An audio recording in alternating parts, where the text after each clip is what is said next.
Greetings, zodiac sign of Aquarius, and welcome back for another monthly reading. I'm going to be doing an Iron Cross format to see what's going on for your zodiac sign in a quantum manner.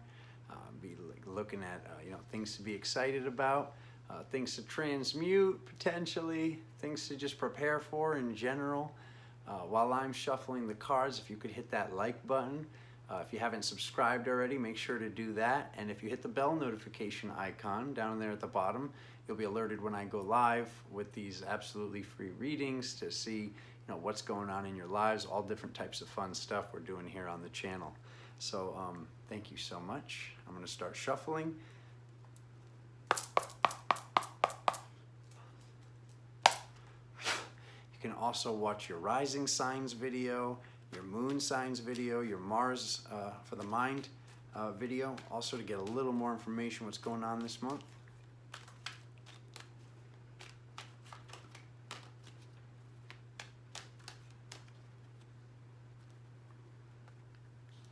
Thank you guys for all the awesome validating comments as well. I've been getting a lot of awesome response, and I really appreciate it. Really appreciate it. It goes a long way. Popper, I saw the Knight of Pentacles. Oh, there's the Queen of Swords. Some poppers, Aquarius. Popping like popcorn. Look at that, there he is again. That happened in another reading. I had a popper and then I cut the deck and there it was. Okay. So in accordance with the highest benevolent force in the universe, please help me in aligning these cards to see what's going on in the month of August for people born under the zodiac sign of Aquarius. One more. Here we go. Let's get a good one here.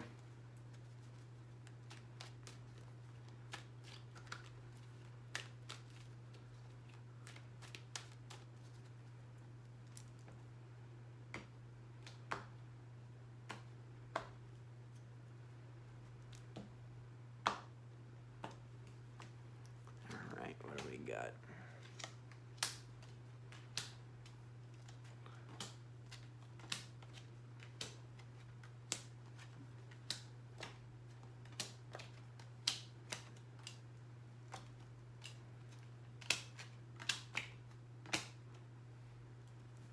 All right.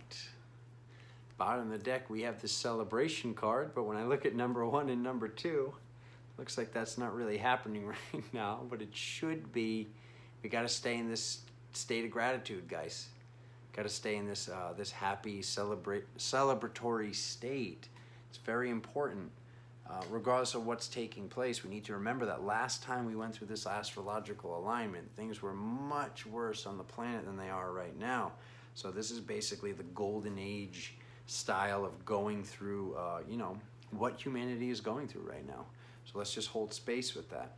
Because when I look at these two cards together, okay, so number 1, number 2, this basically says that, a lot of the Aquarians out there are worried about money, and you're watching the money that you have, like your savings, you're watching that bank account, that money that's been stashed, you're watching the number go down, you're watching the amount of funds go down right now for some of you guys. This is happening for people of all signs, but in particular, it seems like Aquarius is having certain mental thought structures with this, like where's the money going to come from, or what is this issue, this thing with the savings. Maybe you were let go from your job, or maybe things shifted because of the situation on the planet right now. But what it says in the energetic category is to stay strong. This card that represents strength and balance, this blending of the masculine and the feminine, and staying in flow. And the real mastery. So what is the real mastery that could take place here? This shows that this is possible. The apple's really lit up for me, which shows that Taurus, which shows that mastery. Whether you're a guy, whether you're a gal, we all have these frequencies in us. When we look at any card from the major arcana, it's showing a transformation. It's showing a trip from the Fool to the World, the card of completion. So this is one stage there of real, true mastery. This is the Emperor. So we're seeing this physical mastery taking place. So if you have been let go from your job, or if you are having more time right now, are you doing something constructive with it? I hope so. I see this card in the past of the Magician. So it's like, oh man, all the elements were on the table back then. All the elements are on the table right now. You know, your brother's here to remind you of that. And then we look at these next two cards. A journey towards this Empress. So we have the Emperor, and then we have the Empress in the, you know, in the future. So this is the near two cards. So this is what's happening during the month of August, is this journey. Once again, whether you're a guy, whether you're a gal, this Empress is representing this motherly, loving qualities. Also, all those epic spiritual abilities. Like, you know, they call it mother's intuition for a reason. So, you know, making sure that, like I said, if you are having extra time, if you are one of these people that have been, you know, let go from your job, or what you're working on, or just, you know, in between jobs, or whatever's going on financially, because this seems like some sort of thoughts are in the immediate, like this doesn't really seem like a subconscious thing. This seems like either you're not liking the job you have, or you're kind of like got let go and you're going chopping through your savings. So this is basically saying you're on this journey towards feminine mastery through you know, really finding your intuition and finding all that energetic glory that is the feminine, the right side of the brain. Okay, and people are seeing you. So how people are seeing you looking in, they're seeing you go through a new beginning. So as you go through this new beginning, just making sure you're looking where you're going, because that's one of the messages with this this card is, like, you can see how the person's about to step off the cliff.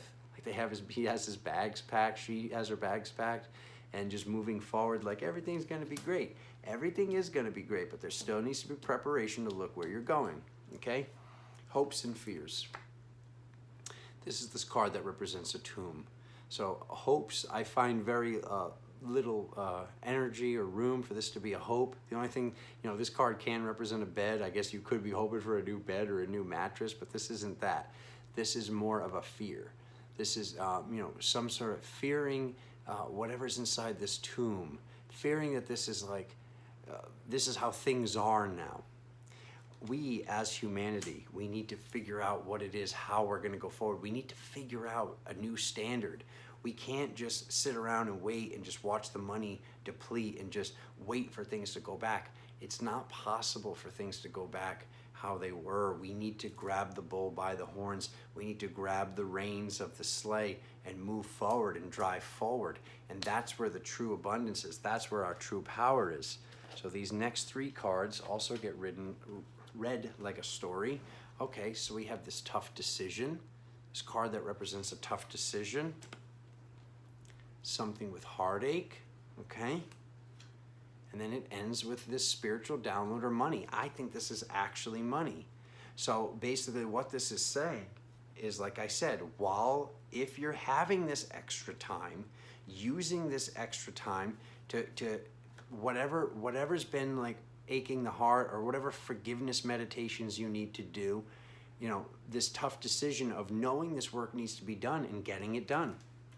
There's something energetic that needs to be done with the past, with forgiving yourself, or somebody cheated, somebody did something wrong, somebody broke our heart, and then releasing that to really let this abundance in. This is in the cosmic position. That's the best possible place to have this card, because this represents the hand of God, or original creator, or source, whatever your vernacular is for that word. But this represents the universe, because if you look at any of the other hands that are coming out, they're flesh colored. This one's actually white. It's pure, like made of light almost. You can actually see that it's radiating, the light that's coming off of it. So while you're having this time, instead of looking at the money depleting, getting through this tough decision to really do this forgiveness work, and then what's ahead in the future. After the abundance card is the 10 of Pentacles, like this tree of the Sephiroth, just like pure completion of abundance, a spiritual fire, like this pure activation. Spiritual mastery, the King of Wands. Having this card that represents, like I said, a lot of this is unisex. Like we're seeing some cards that are very masculine, some cards that are really feminine, but this is actually representing the work. So this is the spiritual mastery of this, having this feminine reasoning, having this feminine qualities, but having them in this masculine leadership position to whatever happens. Like this is that card that can represent chaos, or that quicksilver, whatever takes place, you know, like, you know, things are going to happen. Things are going to happen, but knowing that you have that mastery going forward, that everything's going to be good. Having that thought structure, that instead of anything can happen, because that's what it seems. Anybody who's in this state of, yeah, but I don't have a job and I'm looking at my savings go down, or, you know, whatever these first two cards are representing, which I really, like I said in the beginning, that's why I do this, is to help you guys transmute this. Instead of you sitting the whole month in that thought structure, knowing there is enough, knowing the money's coming, because the money is coming. I get the Ace of Pentacles and the Cosmic. So just getting out of this thought structure that anything can happen, and us, like I said, grabbing the bull by the horns and leading the charge, creating the new, creating this new alignment, this new paradigm of what's to come. So I like to see this. This is showing this abundance, this completion, this mastery, and then when the next time things arise, the next time things get crazy or we're wondering what do we do, you're going to know what to do. And we know that also because of what sums up the whole reading is the bottom of the deck, celebration, and this, you know, the hand of God, like I said, giving out that abundance. So those are the two cards that are most important in the whole reading. I can basically shuffle, drop all the cards, pull that card, and pull the bottom card, and that's going to sum up things. So I love what I'm seeing here for Aquarius. Just, you know, kind of getting through this time and using the extra time, if you're having it, to do this forgiveness work, to do this, you know, this work on the heart. So I love you guys so very much. Romance readings will be coming in the middle of the month. Thank you for watching. Thank you for liking, subscribing, doing all the things. I love you. I'll see you soon.